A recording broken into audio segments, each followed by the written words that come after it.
Hey everybody, welcome to the FN Studios. Ram, Dean, and Black with you. Coming up on Saturday night, the UFC returns to Brazil. Chris Cyborg will be in action as she takes on Lena Lansberg.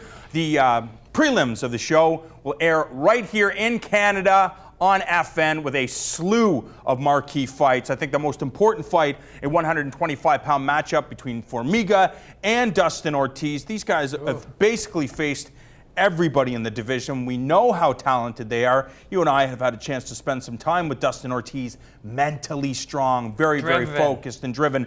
But just because you have those attributes and just because you want something doesn't guarantee you success in mixed martial arts. And when you see all it takes is a couple of wins and you're fighting Mighty Mouse Johnson, how do you make sure that you're on your A game if you're Formiga fighting in your backyard? It's very tricky. Over the last year or 2 years, couple of years, we have seen a lot more discussion around the mental aspects of fighting.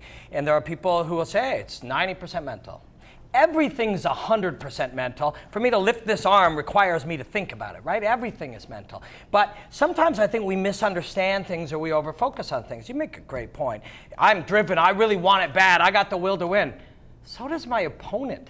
You know, that's mandatory. These guys, these hardworking, and Ortiz is driven, man. He's hardworking, he's a learner. You have to have that ability to push yourself, to desire things, to chase them, but also to acquire information, to deliberately practice. Use every moment of your practice. It used to be, it's like, well, if I put in my 25 hours a week, I know my opponent won't be doing that. Yeah, he's doing that too. You got to make the best of your 25. You got to sleep better. You got to learn better. You got to be in a state of mind. I mean, it is crazy the level that all of this is rising to. And what we get out of that are these brilliant fights. While we're talking about brilliant, a side note, Dominic Cruz will be the color commentator, I hear. And congratulations to Dom. He does UFC Brazil for Fight Pass, which I do as well, and Dom's fantastic. I want to talk about the fact that some of these fighters, they get into a routine.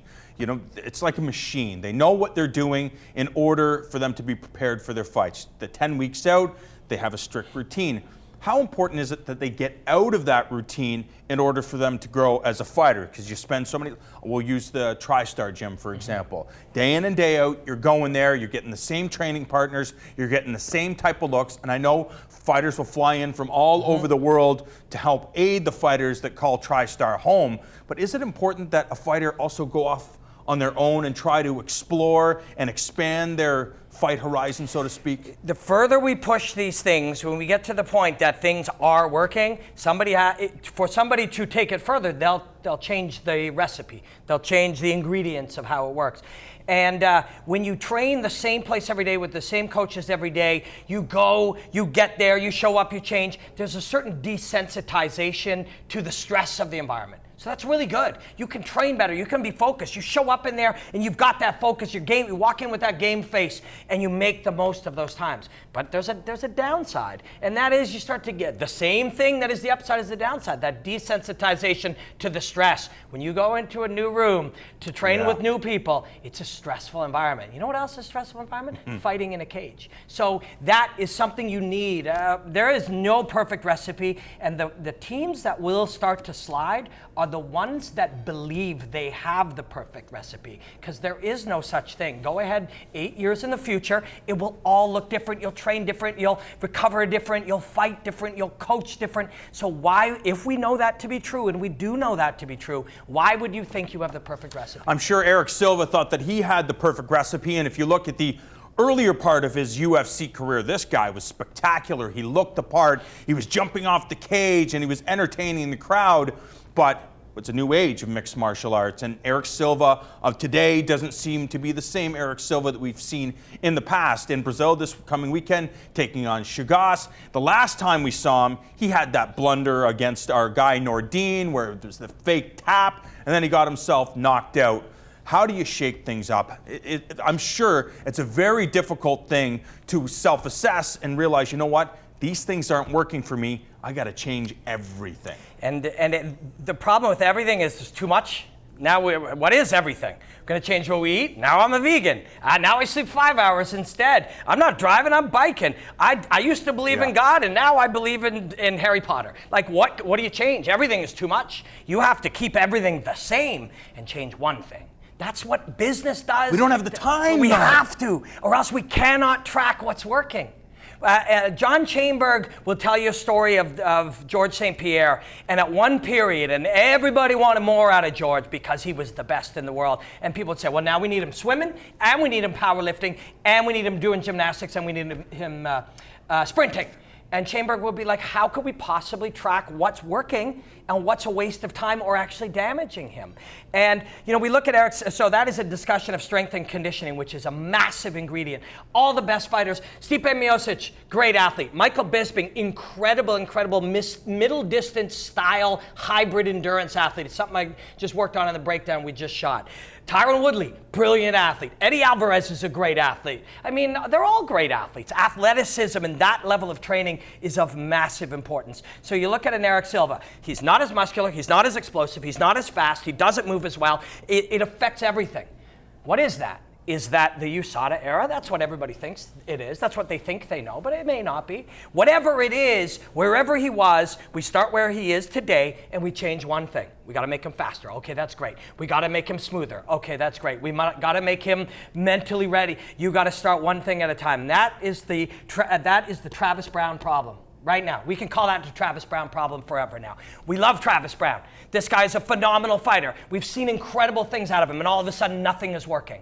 Well, because nothing is working, you don't change everything. You don't reset and just throw darts at a board. You got to start where you are, accept your position up, and it's the same as jiu-jitsu. As a guy on my back, I got to fight the choke. If I fight the choke, then I'll look to turn into him, step by step by step. You don't go from a guy on your back to knocking him unconscious. You take step by step by step. So these guys all have to do that. Eric Silva's in a tough position, but it's one change at a time. Chart what works and build on it. And I know that not everybody has that philosophy. Some people will say, you know what, I'm just going to work on my specific skill set, and we'll get to see that on the prelims as well. Ronnie Yahya and Gilbert Burns, you mentioned jiu-jitsu.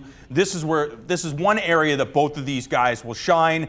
They have opponents that do have submissions, but as we've seen, the example is Damian Maia. Many people say, well, it's MMA, it's the highest level. I work with brown belts and black belts all the time. I never get submitted in training, but Damian Maia is a different animal, like Ronnie Yahya and Burns in this case. I don't want to undermine Gilbert Burns right now, but Gilbert Burns' striking is on another level currently. And you hear about these things from, Alex Ricci, who just debuted out in Vancouver, great young fighter. He's like family. I used to manage him. And he goes down to train at the Brasilians. He comes back, he's like, yeah, that jiu-jitsu killer is striking, and talks to me a little bit about what a guy like that is bringing to the table. Don't be surprised, honey, if Gilbert Burns is looking to keep this one standing on the feet. That's how a lot of these guys are getting paid.